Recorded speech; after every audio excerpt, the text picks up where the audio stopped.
हाय दोस्तों, मैं बिमल सिंह आप सभी का आपके अपने यूट्यूब चैनल बिमल क्लासेस में फिर से एक बार स्वागत करता हूं। तो बेटा आज का जो हमारा टॉपिक है महत्वपूर्ण युद्धों के बारे में चल रहा था। बेटा 3 युद्ध हम पढ़ चुके हैं ऑलरेडी, ठीक है। तो आज का जो हमारा टॉपिक रहेगा बेटा वो है आंग्ल मराठा युद्ध, ठीक है। जो बेटा भारतीय इतिहास में आंग्ल मराठा युद्ध हुए बेटा 3 युद्ध हुए थे बेटा, इन तीनों के बारे में डीपली पढ़ने वाले हैं, ठीक है। तो बेटा जिसने भी अभी तक चैनल को सब्सक्राइब नहीं किया है तो बेटा वो चैनल को सब्सक्राइब कर लें और बेल आइकन को भी प्रेस कर लें, जिससे आने वाले हर वीडियोस के अपडेट आप तक पहुंचते रहें। बेटा वीडियो को शेयर करना बिल्कुल ना भूलें, ठीक है, क्योंकि एक आपके शेयर करने से बहुत बच्चों को इसका बेनिफिट हो सकता है, ठीक है। चलिए आंग्ल मराठा युद्ध के बारे में पहले थोड़ा डीपली जान लेते हैं, उसके बाद हम तीनों युद्धों को आंग्ल मराठा के तीनों युद्धों को डीपली पढ़ने वाले हैं, ठीक है। तो बेटा भारत के इतिहास में 3 आंग्ल मराठा युद्ध हुए थे। जो भारत का इतिहास है बेटा उसमें आंग्ल मराठा युद्ध के 3 युद्ध हुए थे। और बेटा ये तीनों युद्ध जो है 1775 ईस्वी से लेकर के 1819 ईस्वी तक भारत में चले, ठीक है। और ये युद्ध बेटा ब्रिटिश सेनाओं और मराठा महासंघ के बीच हुए थे, यानी कि ब्रिटिश सेना और मराठा महासंघ के बीच हुए थे। और बेटा इन युद्धों का परिणाम यह हुआ कि मराठा महासंघ का पूरी तरह से विनाश हो गया, ठीक है। जो मराठा महासंघ था बेटा उसका पूरी तरह से विनाश हो गया और जो ब्रिटिश सेना थी बेटा उसकी इस पे विजय हुई। तो मराठाओं में पहले से ही आपस में काफ़ी भेदभाव थे, जिसके कारण वह अंग्रेज़ों के विरुद्ध एकजुट नहीं हो पा रहे थे, ठीक है। मराठाओं के बीच बेटा भेदभाव चल रहे थे, इसका लाभ उठाया अंग्रेज़ों ने। इसकी वजह थी यह मेन कारण था उनकी हार का, ये ठीक है, मराठाओं का। जहां रघुनाथ राव ने ईस्ट इंडिया कंपनी से मित्रता करके पेशवा बनने का सपना देखा था और वहीं दूसरी ओर अंग्रेज़ों के साथ सूरत की संधि की। फिर वहां पे बेटा वहीं बाजीराव द्वितीय ने वसीन भागकर, एक वसीन स्थान है बेटा, वसीन भागकर अंग्रेज़ों के साथ वसीन की संधि कर ली और मराठाओं की स्वतंत्रता को भी बेच दिया, ठीक है। अंग्रेज़ों को मराठाओं की स्वतंत्रता को भी बेच दिया रघुनाथ राव ने ईस्ट इंडिया कंपनी को। पहला युद्ध बेटा आपका 1775 ईस्वी से लेकर के 1782 ईस्वी तक चला, जिसमें रघुनाथ राव द्वारा महासंघ के पेशवा मुख्यमंत्री जो थे उसके दावे को लेकर ब्रिटिश समर्थन से प्रारंभ हुआ ये युद्ध, ठीक है। और जनवरी 1779 ईस्वी में बड़गांव में अंग्रेज पराजित हो गए, लेकिन उन्होंने मराठाओं के साथ सालबाई की संधि जो है मई 1782 ईस्वी में हुई थी, जो होने तक युद्ध जो है जारी रखा। यानी कि सालबाई की जो बेटा संधि हुई, उस सालबाई की संधि तक बेटा ये युद्ध जो था बेटा वो जारी रहा था, ठीक है। अच्छा, इसके बाद बेटा अंग्रेज़ों को बम्बई, यानी कि इसे वर्तमान में मुंबई बोलते हैं हम लोग, उस बम्बई के पास सालसेत द्वीप पर कब्जे के रूप में एकमात्र लाभ मिला। अब एकमात्र लाभ तो मिल गया, फिर बेटा सन 1818 ईस्वी में बाजीराव द्वितीय ने अंग्रेज़ों के आगे आत्मसमर्पण कर दिया, ठीक है। बाजीराव द्वितीय जो था बेटा उसने 1818 ईस्वी में अंग्रेज़ों के आगे पूरा आत्मसमर्पण कर दिया, हथियार डाल दिए। तो बेटा अंग्रेज़ों ने उसे बंदी बनाकर बिठूर भेज दिया। बेटा बिठूर एक स्थान है झांसी की साइड में पड़ता है, तो बिठूर भेज दिया, जहां 1853 ईस्वी में उसकी मृत्यु हो गई थी। और मराठाओं के पतन में मुख्य भूमिका जो थी बेटा वो बाजीराव द्वितीय की ही रही थी, जिसने अपनी कायरता और धोखेबाजी से संपूर्ण मराठाओं और अपने कुल को कलंकित किया था, ठीक है, बाजीराव द्वितीय ने। अब बेटा युद्ध अंग्रेज़ों और मराठाओं के बीच लड़े गए थे, जो आंग्ल मराठा युद्ध थे बेटा अंग्रेज़ों के और मराठाओं के बीच लड़े गए थे, ठीक है। अब बेटा प्रथम युद्ध जो था 1775 ईस्वी से लेकर के 1782 ईस्वी तक चला। और बेटा द्वितीय मराठा आंग्ल युद्ध जो था 1803 ईस्वी से लेकर के 1805 ईस्वी तक चला।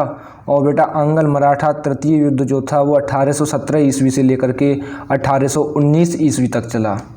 तो हम पढ़ेंगे पहले बेटा प्रथम आंग्ल मराठा युद्ध के बारे में, ठीक है। तो बेटा प्रथम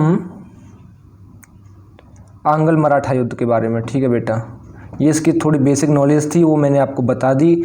अब प्रथम आंग्ल मराठा युद्ध के बारे में देखिए थोड़ा सा, कि जो बेटा प्रथम आंग्ल मराठा युद्ध था 1775 ईस्वी से 1782 ईस्वी तक चला, जिसमें राघोबा यानी जिसे रघुनाथ राव बोलते थे, वो ईस्ट इंडिया कंपनी से 60 गांठ करके स्वयं पेशवा बनने का सपना देखने लगा। 60 गांठ बोलते हैं बेटा एक मित्रता, एक संधि, या उनकी कमेटी में सम्मिलित हो जाना, उनकी सेना में सम्मिलित हो जाना, वो बन करके वो एक पेशवा बनने का सपना देखने लगा। और उसने 1775 ईस्वी में अंग्रेज़ों से सूरत की संधि की, जिसके अनुसार बेटा बम्बई सरकार राघोबा से 1.5 लाख रुपए मासिक खर्च लेकर के उसे 2500 सैनिक की सहायता देगी। ये उसकी शर्त थी, ठीक है।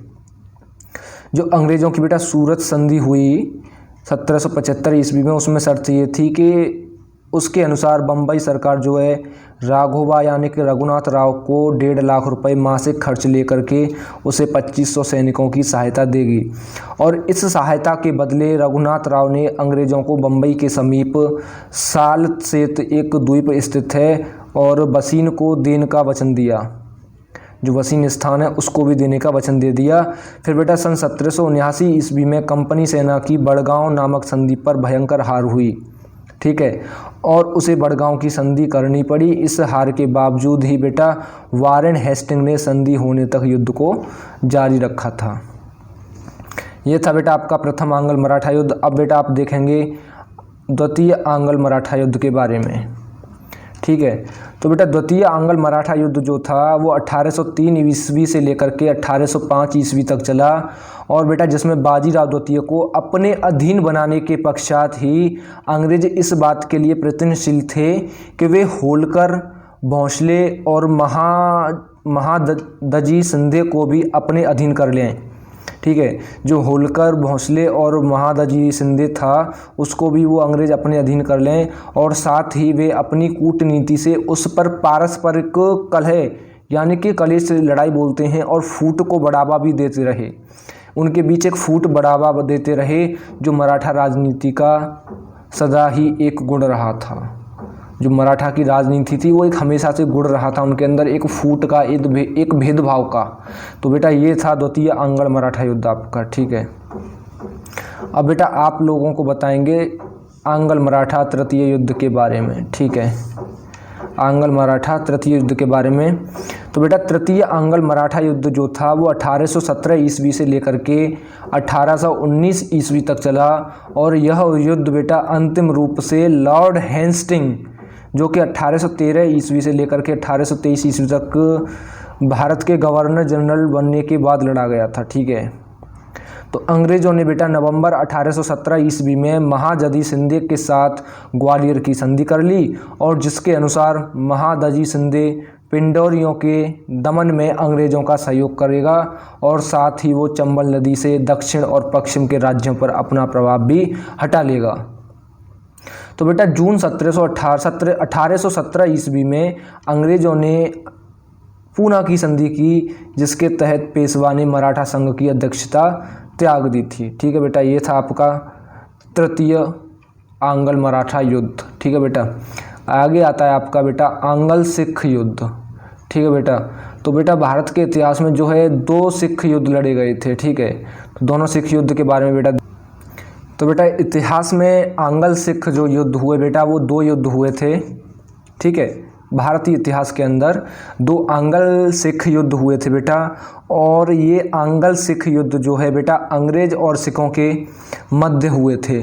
तो बेटा आंग्ल सिख युद्ध के रूप में संबोधित किया जाता है कि ये युद्ध वर्ष जो है बेटा 1845 ईस्वी से 1849 ईस्वी के मध्य लड़े गए, और बेटा इन युद्धों के परिणाम स्वरूप पंजाब में सिख साम्राज्य का अंत हुआ, और संपूर्ण सिख क्षेत्र जो है वो अंग्रेजी हुकूमत के अंतर्गत आ गया था, ठीक है बेटा। तो बेटा प्रथम आंग्ल सिख युद्ध की पृष्ठभूमि के बारे में थोड़ा सा मैं बता दूं आपको कि अंग्रेज सदैव से पंजाब की उर्वर भूमि की ओर ललचाई दृष्टि से देखते थे।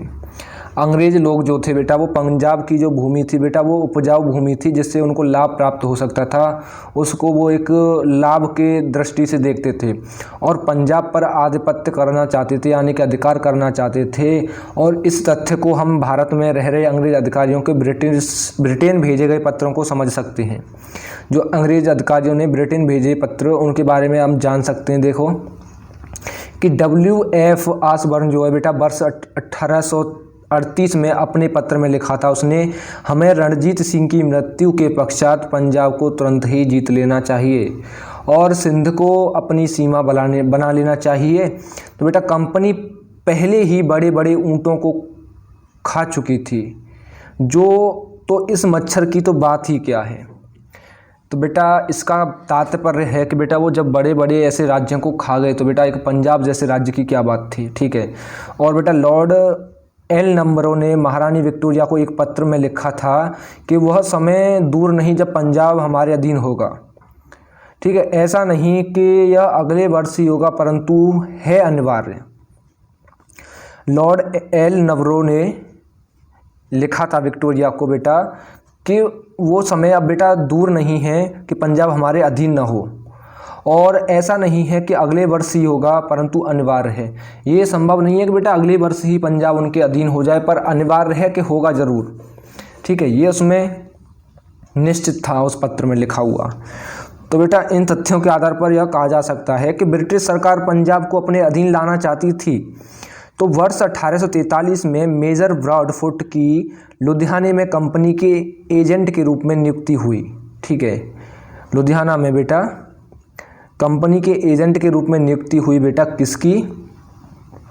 मेजर ब्रॉडफुट की 1843 ईस्वी में, ठीक है। उसने वहां जाते ही स्थिति को और अधिक बिगाड़ दिया और उसने घोषणा कर दी कि सतलुज के पार सभी रियासतें कंपनी के न केवल संरक्षण में होंगी बल्कि महाराजा दिलीप सिंह की मृत्यु पर ये सब जब्त हो जाएंगी। यानी कि उनकी रियासतें जो है उनके संरक्षण में नहीं, बल्कि जो महाराज दिलीप सिंह थे उनकी मृत्यु पर ये सब जब्त कर ली जाएंगी, अपने अधीन कर ली जाएंगी।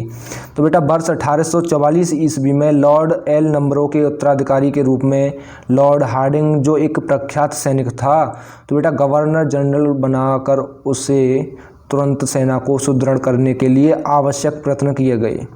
तो बेटा सिखों ने अंग्रेजों की इस तैयारी का केवल एक ही अर्थ निकाला कि वे आक्रमण और युद्ध करना चाहते हैं। जब अंग्रेज बेटा इतनी कूटनीति लेकर के चल रहे थे तो कारण तो युद्ध ही था केवल। तो बेटा अंग्ल सिख युद्ध के प्रारंभ होने में रानी जिंद कौर का भी सहयोग रहा था, क्योंकि राजा रणजीत सिंह की मृत्यु के उपरांत खालसा सेना की शक्ति काफ़ी बढ़ गई थी और रानी जिंद कौर का उस पर अधिक नियंत्रण नहीं रहा गया। अतः जिंद कौर का हित इसी में था कि बेटा यदि खालसा सेना हार गई तो उसकी शक्ति समाप्त हो जाएगी और यह जीत गई तो बेटा अनंत प्रदेश उसके अधीन हो जाएगा, ठीक है। तो बेटा उसके बाद हम देखेंगे प्रथम अंग्ल सिख युद्ध, जो कि 1845 ईस्वी से बेटा 1846 ईस्वी तक चला, ठीक है। प्रथम युद्ध के बारे में देखेंगे। तो बेटा 11 दिसंबर 1845 को सिख सेना ने हरिके और कसूर के बीच सतलुज नदी को पार किया और 13 दिसंबर 1845 को लॉर्ड हार्डिंग ने युद्ध की घोषणा भी कर दी थी और आदेश ये जारी किया गया था बेटा कि महाराजा दिलीप सिंह के राज्य का वह भाग है जो सतलुज के बाईं ओर है वो अंग्रेजी राज्य में मिलाया जाता है, ठीक है। और इस युद्ध के दौरान बेटा 5 बार दोनों सेनाएं आमने सामने आईं। एक तो मुदकी के युद्ध में, दूसरा फिरोज शाह का युद्ध हुआ उसमें, तीसरा बदोवाल का युद्ध हुआ उसमें, चौथा बेटा अलीबाल का युद्ध हुआ उसमें और पांचवा बेटा सुभराव का युद्ध हुआ उसमें। ये सेनाएं 5 बार सामने आईं, ठीक है।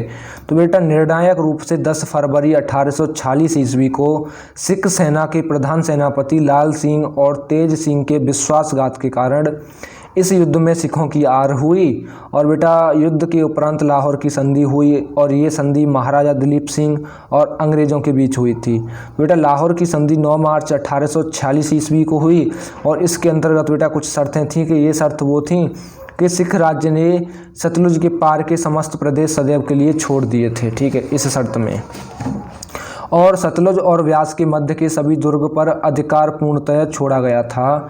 और बेटा सिख राज्य द्वारा अंग्रेजों को 1.5 करोड़ रुपए युद्ध का हर्जाना देना पड़ा और सिखों की सेना को सीमित कर दिया गया। पैदल सैनिक केवल बेटा 2 लाख और घुड़सवार बेटा 12,000 रह गए।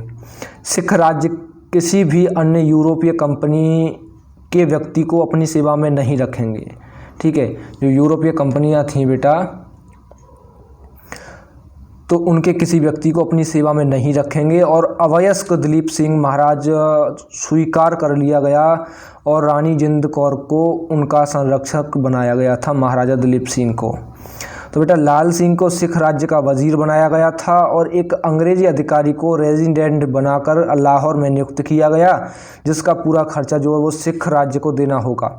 पहले रेजिडेंट के रूप में बेटा सर हेनरी लॉरेंस को नियुक्त किया गया था। ठीक है, तो बेटा अंग्रेजी सेना खालसा दरबार के खर्च पर 1840 ईस्वी के अंत तक लाहौर में ही रहेगी, ये शर्त थी। और बेटा सिखों का प्रसिद्ध कोहिनूर हीरा भी इसी युद्ध के बाद महारानी विक्टोरिया को भेज दिया गया था।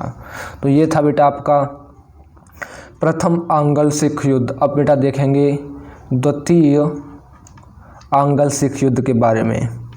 तो बेटा लाहौर की संधि के पश्चात शीघ्र ही अंग्रेजों का वास्तविक मकसद सामने आने लगा कि लाल सिंह को एक जांच में दोषी करार देकर राज्य के बाहर निर्वासित कर दिया गया और लाहौर का शासन एक प्रतिनिधि मंडल को सौंप दिया गया था। ठीक है, और लाहौर की संधि के अनुसार बेटा वर्ष 1840 ईस्वी के अंत तक अंग्रेजी सेना को लाहौर से चले जाना था, ये शर्त थी। ठीक है बेटा, परंतु लॉर्ड हार्डिंग कुछ समय और सेना को वहीं रखना चाहता था।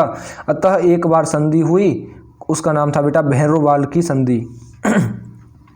तो बेटा भैरोवाल की संधि 22 दिसंबर 1846 ईस्वी को हुई थी, जिसके अनुसार बेटा अल्पवयस्क महाराज दलीप सिंह के संरक्षण हेतु सेना का लाहौर में ही रहना स्वीकृत हुआ और इसके लिए प्रतिवर्ष 22 लाख का खर्च खालसा दरबार को देना पड़ा था। ठीक है बेटा, और अंग्रेज रेजिडेंट को असैनिक और सैनिक शक्तियां प्रदान कर दी गई थी। तो बेटा रानी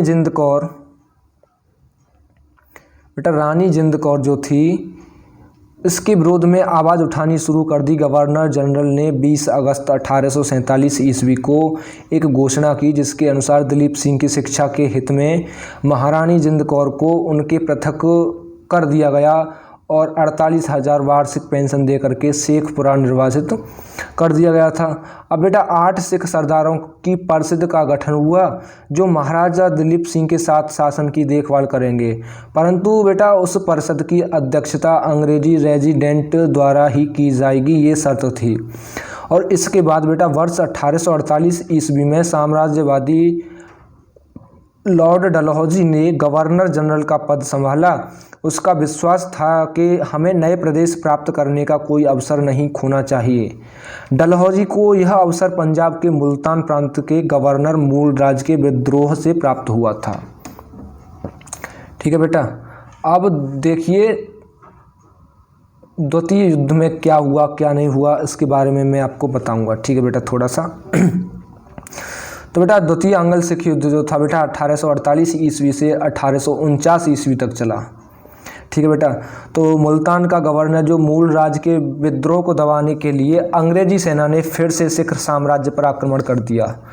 तो बेटा इस युद्ध के दौरान 2 मुख्य लड़ाइयाँ लड़ी गई थी। पहली लड़ाई थी चिलियांवाला की लड़ाई, जो कि सिख नेता शेर सिंह और अंग्रेजी कमांडर गफ के मध्य लड़ी गई थी। और बेटा ये युद्ध अन्यायक रहा, पर इसमें अंग्रेज़ों को कुछ भारी क्षति भी पहुंची थी। परंतु बेटा दूसरी लड़ाई जो थी गुजरात में चार्ल्स नेपियर के नेतृत्व में 21 फरवरी 1849 ईस्वी में लड़ी गई। और बेटा इस तोपों के युद्ध में सिखों की बुरी तरह से हार हुई और इसके बाद बेटा लॉर्ड डलहौजी के द्वारा 29 मार्च 1849 ईस्वी को एक घोषणा के द्वारा संपूर्ण पंजाब को अंग्रेजी राज्य में मिला लिया गया था। ठीक है, और दलीप सिंह और उनकी माता जिंद कौर को 50,000 पाउंड की वार्षिक पेंशन दे करके लंदन भेज दिया गया। ये हुआ था बेटा आपका द्वितीय आंग्ल सिख युद्ध के अंदर। ठीक है बेटा, तो आज के इस लेक्चर में हम बेटा केवल आंग्ल सिख युद्ध के बारे में देखेंगे। कल बेटा आपका इसके आगे जो भी युद्ध होगा इम्पोर्टेंट वो देखने वाले हैं। ठीक है बेटा, तो बेटा वीडियो अगर पसंद आया तो बेटा लाइक करके शेयर ज़रूर कर दें अपने फ्रेंड्स के पास बेटा, क्योंकि वो भी इनसे कुछ लाभ पा सकें। ठीक है, ये प्रीलिम्स के लिए बहुत ही इंपॉर्टेंट है बेटा टॉपिक जो हैं, इंपॉर्टेंट युद्ध हैं सभी को अच्छे से नोट करते चलें साथ के साथ। और जो मैं इसमें एक्स्ट्रा बता करके चल रहा हूँ बेटा उनको भी आप अपने हाथ से लिख करके चलें। और इसको जो आपको स्क्रीन पर दिखाई दे रहा है बेटा, इसका PDF मैं ग्रुप में डाल दूँगा कंप्लीट होते ही। और बेटा व्हाट्सएप ग्रुप का लिंक आपको डिस्क्रिप्शन बॉक्स में मिल जाएगा, वहाँ से व्हाट्सएप ग्रुप को भी ज्वाइन कर सकते हो। धन्यवाद।